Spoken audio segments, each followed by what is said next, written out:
A arte de educar as crianças de hoje. Padre Courtois. Capítulo 12. Ter medida e ponderação. Evitar na criança a tensão nervosa, a estafa física e moral. Para assimilar tudo o que ele diz ou ensina, a criança tem necessidade de períodos de tranquilidade. É preciso que possa viver um pouco à vontade. Vigiai vossos filhos, mas não estejais sempre a espioná-los. Estar todo o tempo atrás de uma criança só serve para fatigá-la sem resultado e impedi-la de ser ela própria. Seriai os esforços pedidos à criança. Seu ponto de saturação é depressa alcançado. Não o ultrapasseis. É preciso deixá-la respirar. Montaigne diz que a atenção das crianças é de pequena capacidade. É preciso não enchê-la com muita coisa ao mesmo tempo. Cumpre evitar todo o exagero com as crianças, porque elas tomam ao pé da letra o que lhes dizemos. Um excesso de elogios pode ser tão funesto quanto um excesso de censuras.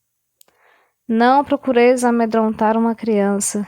Seu organismo ainda é frágil e não se sabe nunca que repercussão profunda pode produzir um temor irracional. Evitai as histórias de bandidos, fantasmas, lobisomens. Evitai as ameaças ridículas. Se não ficares quietinho, o papão vem te comer. Evitai isto. Com maiores razões, não aceneis com o inferno ou com o demônio por um pecadilho. Sobretudo, nunca adoteis o lamentável meio que aquela pobre mulher usava vendo passar um padre a fim de fazer cessar o choro do filho. Se não parares de chorar, aquele homem de preto que ali vês, o senhor padre, vai te levar. Nada mais indicado para fazer com que uma criança crie, talvez para sempre, ojeriza ao padre e à religião.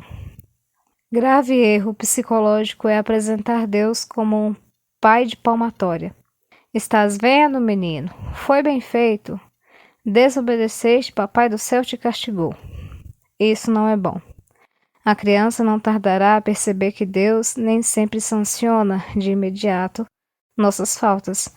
E por outro lado, haverá algo de mais falso e de mais perigoso para a sua fé do que apresentar o Deus de amor como um déspota sempre pronto a vingar-se? Condicionemos sempre o esforço ao efeito que desejamos obter. A força de encolerizar-se, de fazer cenas por coisas insignificantes, de acumular uma criança de gritos, censuras, lágrimas ou discursos, o educador perde a capacidade de influenciar. Fica queimado, entre aspas, e paz às suas cinzas. A criança disso logo se aproveita e acaba por opor à indiferença da força de inércia quando não há do desprezo interior. A gritaria temerária e ordinária se transforma em hábito e faz com que cada um a despreze. É prejudicial submergir a atenção da criança com discursos intermináveis. Como uma mãe terminasse uma filípica veemente e longa contra o filho, este lhe disse com impertinência, mas com uma simpatia quase assustada: coitada da mamãezinha, como deve ter sede. Exigir somente coisas razoáveis, ao alcance da criança. Se pedirdes um esforço excepcional, deveis criar antes um clima favorável. Mostrai-vos animador e tende cuidado em não esticar demasiadamente a corda. Por exemplo, não peçais habitualmente a uma criança para ficar silenciosa e imóvel. Mas, eis que papai volta do trabalho com uma forte enxaqueca. Mamãe afastará o filho e lhe dirá afetuosamente: papai está com dor de cabeça, vou te pedir esta noite um esforço maior do que és capaz, porque já és um rapazinho. Vais fazer o menor barulho possível. Senta-te neste canto e pega o teu livro de gravuras. e que, de vez em quando, um beijo venha recompensar um rapazinho ajuizado. Não abuseis de certas palavras, como por exemplo, mal. Ó Pedro, como és mal por estares sempre metendo o dedo no nariz. Joaninha, como és mal por estares sempre mexendo nas cortinas. Em presença de Renatinho, diz mamãe a uma amiga: ah, se soubesse como ele é mau, rasgou novamente a calça. O qualitativo mal serve para as ocasiões mais fúteis e para as menores faltas.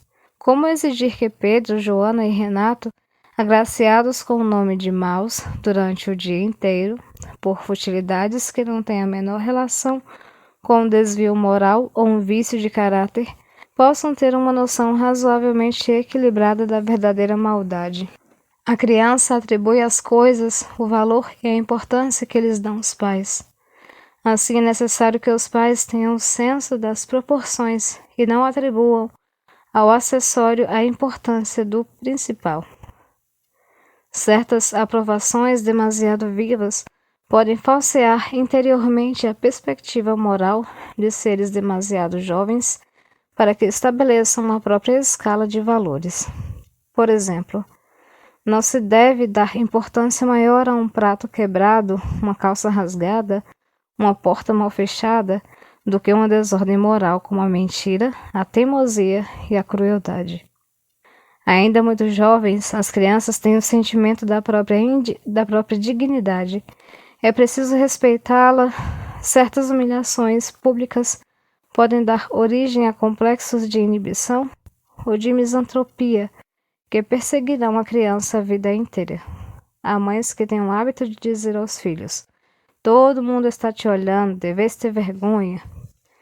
Disso pode resultar uma timidez exagerada, um temor de enrubescer, um receio da opinião pública, que não deixarão de repercutir funestamente mais tarde, quando a criança crescer.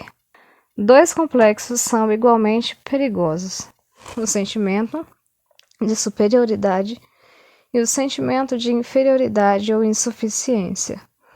O grão gerado desses dois complexos, que desempenham um papel importante na germinação de perturbações psíquicas, é semeado desde a primeira infância. Se a criança ouve sempre dizer que é superiormente inteligente e divinamente bela, que tem disposições excepcionais, um desenvolvimento superior ao de sua idade, tornar-se-á de uma suficiência insuportável e acreditar-se-á algo de extraordinário e ferir-se-á dolorosamente mais tarde em face das duras realidades da vida. Quando, pelo contrário, queixamo-nos continuamente de uma criança, que ela é desajeitada e estúpida, desenvolve-se nela um sentimento de inferioridade que a torna antecipadamente vencida e desesperada. Evitai tudo quanto prejudique o natural da criança. A frescura de sua alma é uma planta delicada demais para que não se preserve das admirações errôneas que ameaçam amolecê-la, se não falseá-la. Que dizer de convites ao cabotinismo como este? Mostra aqui a este senhor como sabes fazer caretas. Regra de ouro: não faleis nunca de vossos filhos na presença deles. Se falais bem, correis o risco de torná-los vaidosos. E se falais mal, humilhá-lo-eis perigosamente.